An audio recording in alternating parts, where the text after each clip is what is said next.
Halo Sobat Investor, kembali lagi berjumpa di program di editorial yang akan membahas tajuk utama pemberitaan yang tersaji di idxchannel.com dan IDX Channel TV. Bersama saya, Yanto Kusdiantono, redaktur pelaksana idxchannel.com. Pemerintah kembali mengangkat isu krusial tentang penyaluran subsidi energi yang tepat sasaran. Sebuah persoalan klasik yang telah berulang dari satu periode ke periode berikutnya.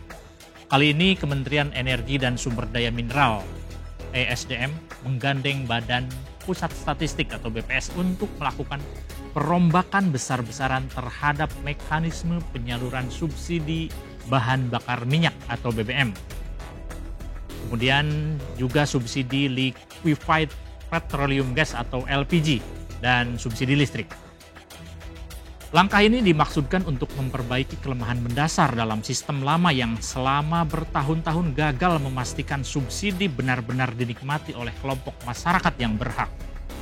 Pemerintah menilai penggunaan basis data yang lebih akurat dan komprehensif merupakan kunci untuk menutup celah kebocoran dan salah sasaran yang selama ini membebani keuangan negara. Rencana ini menandai babak baru dalam upaya panjang reformasi subsidi energi di Indonesia. Selama 2 dekade terakhir, berbagai skema telah dicoba, mulai dari pembatasan distribusi BBM bersubsidi, penetapan kuota konsumsi, penggunaan teknologi digital, hingga wacana penyaluran langsung ke rekening penerima. Namun, hasilnya seringkali tidak sesuai harapan. Masalah utamanya terletak pada lemahnya sistem identifikasi penerima manfaat dan tumpang tindih data lintas lembaga, yang menyebabkan subsidi mengalir kepada kelompok masyarakat mampu. Contohnya, LPG 3 kg yang sejatinya diperuntukkan bagi rumah tangga miskin justru banyak digunakan oleh pelaku usaha skala menengah dan rumah tangga mampu. Begitu pula dengan BBM subsidi yang kerap bocor ke sektor industri atau dijual kembali dengan harga komersial.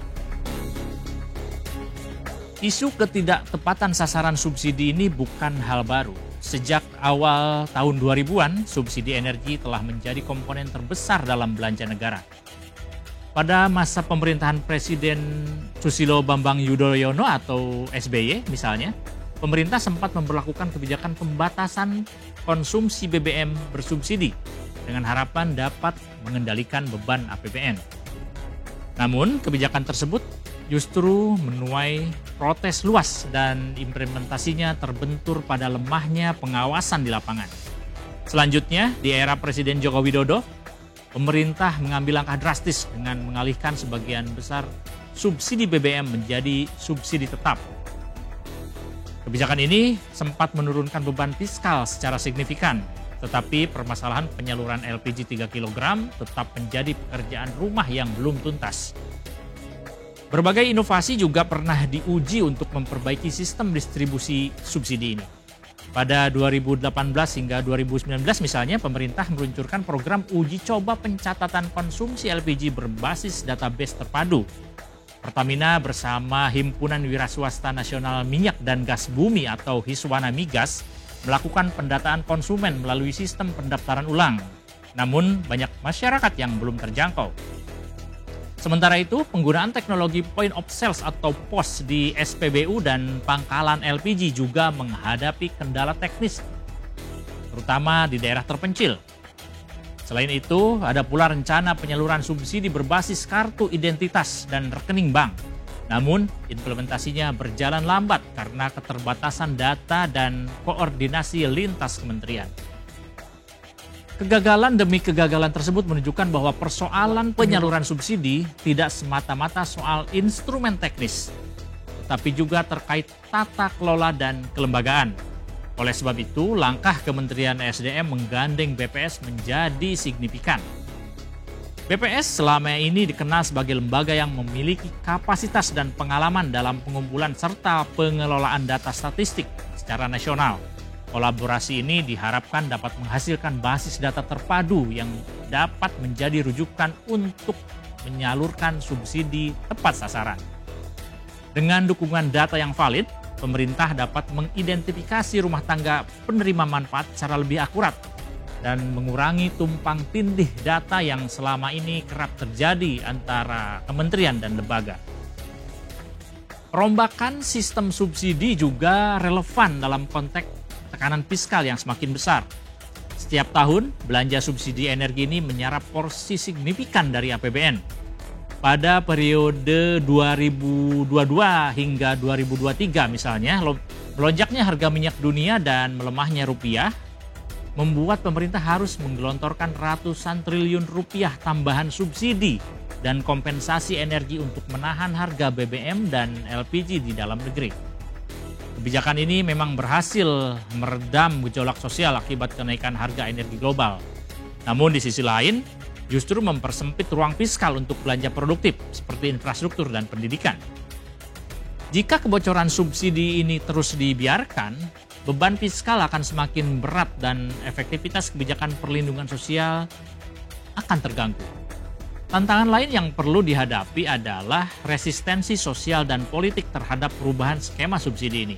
Setiap upaya pengetatan distribusi subsidi maksudnya biasanya dihadapkan pada kekhawatiran akan dampak inflasi dan penurunan daya beli masyarakat. Padahal dengan sistem penyaluran yang lebih akurat, subsidi dapat benar-benar difokuskan kepada kelompok miskin dan kelompok rentan yang memang membutuhkannya. Sementara kelompok mampu diarahkan untuk menggunakan energi non-subsidi. Pendekatan berbasis data yang sedang dirancang ini diharapkan dapat memperkuat legitimasi kebijakan dan mengurangi resistensi tersebut. Karena masyarakat akan melihat bahwa kebijakan ini akan lebih adil dan transparan. Peran BPS dalam menyusun basis data nasional juga menjadi sangat krusial karena selama ini data penerima subsidi tersebar di berbagai instansi, mulai dari Kementerian Sosial, Pertamina, kemudian PLN, dan pemerintah daerah. Ketidaksinkronan data inilah yang seringkali dimanfaatkan oleh oknum tertentu untuk melakukan penyelewengan. Dengan sistem yang terintegrasi dan validasi yang ketat, celah manipulasi dapat dipersempit.